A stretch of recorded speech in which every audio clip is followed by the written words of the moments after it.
president is conducting himself. But I personally am totally against it. The presidency should be respected, but should be given the utmost respect. Even if I don't agree with Ruto, but I give him his respect because of the offices he's holding. But when now you look at how he's conducted, lies. When you lie, even in a family setting, when you keep lying to your child, one day that child will either abuse you because of frustration. People are frustrated. And you remember, the moment that shoe was thrown is when he was saying, na tumete, na tutale. Those are the terms that people are tired of. We are tired of listening to tuta. Ngeliata, nita. We want nina. And I saw someone saying that maybe if he stayed in his office more, it would be easier because he would be acting more. So for me, it's a frustration that Kenyans, especially young people, are having. And how callous is carrying the presidency because of those lies, is what is making people feel like, even the presidency is not as honored as it should be.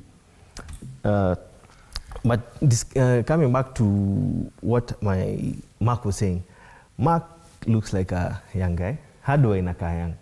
But the way he's speaking, what's wrong with his software? It's as if I'm listening to a 50-something-year-old man who is totally against the unity of young people. We are the people who are supposed to be giving hope to young people.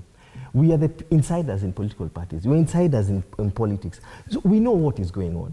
But as much as we know what is going on, our political parties are not our identities. We young people are our identity. Yeah. Who will change us? Who will change Kenya if we do not talk and support each other? You cannot come and start saying that the Gen Zs can't make any change. Since independence, hakuna maandamano imefanywa kama ya June 25th. And it was done by the Gen Zs. Give them hope. Because we are the last hope that Kenya has. Okay. Ken, on this issue of what happened in Migori, do you think that we've gotten to a point of political intolerance to the extent that we are disrespecting the presidency? Or do you feel the president has made the presidency too casual by probably being too available? Yeah, I think, when you are too available, the respect goes down. And I think, first, in fact, I gave my communication on that. It was a very bad act. It ought not to have happened. But again, we have also to agree that President Ruto is dealing with a frustrated citizenry. That was an act of frustration. There's nothing to do with the OSG. It was people are frustrated. And when you are dealing with somebody who is stressed and traumatized and almost going into depression because they cannot feed their family, they cannot pay school fees, they cannot seek help, medical attention, they cannot run any business. These people are traumatized. You cannot be putting them stand on sun the whole day, telling them what you are going to do while you are in office for the last 2 years and have done nothing.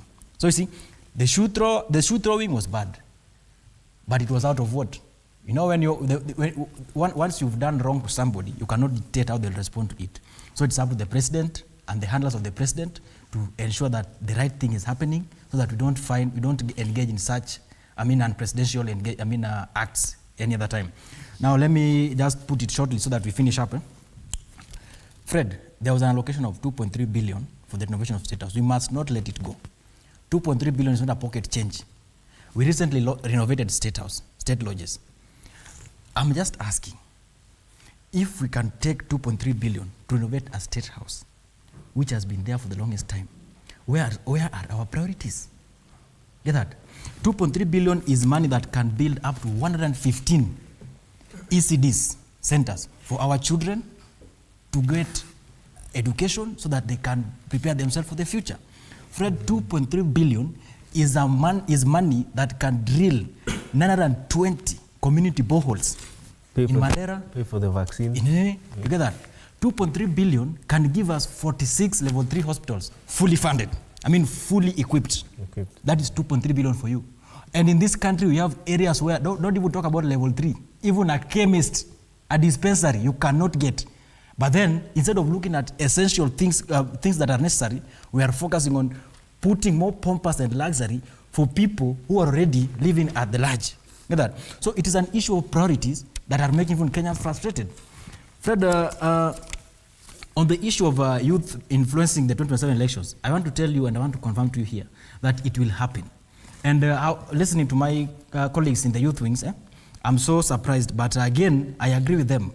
The level of hopelessness that Kenya Kwanza regime has injected on young Kenyans is too high, to an extent that you just wish that you die tomorrow, or you wish that you move out of this country. And I said the other time, go to the immigration, look at people who are struggling to move out of this country. They are not old people, they are young Kenyans, people below the age of 35. They are tired, exhausted, and completely finished. They want to go out, they are running away.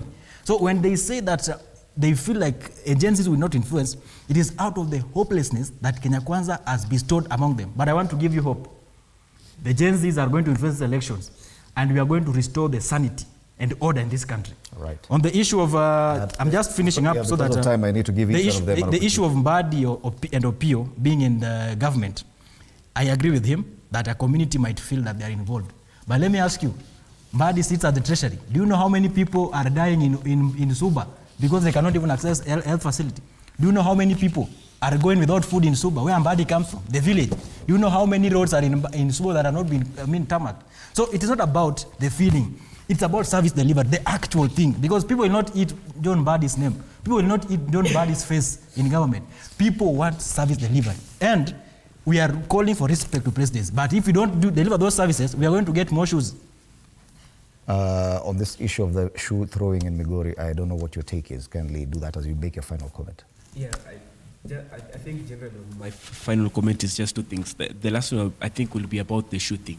One, I do agree I may be young, but I have also been in this space for a while, especially Babu will tell you, and there's a lot of things that I do know. And one of the things that I do know is that when you have a group that spends eight appearances of their time in boardrooms than being 8 out of 10 appearances of their time in boardrooms than being on the ground, of course they will not win an election. Out of 10 appearances, 8 of appearances of William Ruto, he's on the ground, 2 are at making things at State House. But their group, they are at some restaurant, they are at some reserve, they are at whatever, and they will ultimately not make a decision that will make them win. Look at the Code Coalition, NASA Coalition, same political trend. And my Babu, we have had even personal conversation, and I asked him, do you really believe William Ruto is going to lose? And he knows, and he told me himself, William Ruto will not lose. But for the purpose of being also politically relevant, he has to oppose Ruto. And he My knows brother, that you have to provide evidence. No, he knows this thing. He's my good friend. You have to provide now, evidence. About the shooting, let us not over-contextualize this thing. I was in Migori myself, and I saw what happened. That thing was merely accident. I do agree that it was an accident. I mean, somebody was taking a picture. I think you can read it from YouTube script. I was there, so I saw what happened. He knows I was there. I saw what happened. Now, I was almost being taken away from that thing. Yeah, I do agree that the president is too available. And when you're too available, you become a commoner. But you also need to realize that people cannot run away from their personalities. William Ruto is an extroverted politician, so he cannot run from that. He cannot fake it. Thank you. Gabriela, your final word and on that issue of the Migori. The Migori issue clearly shows that Kenyans are tired with lies.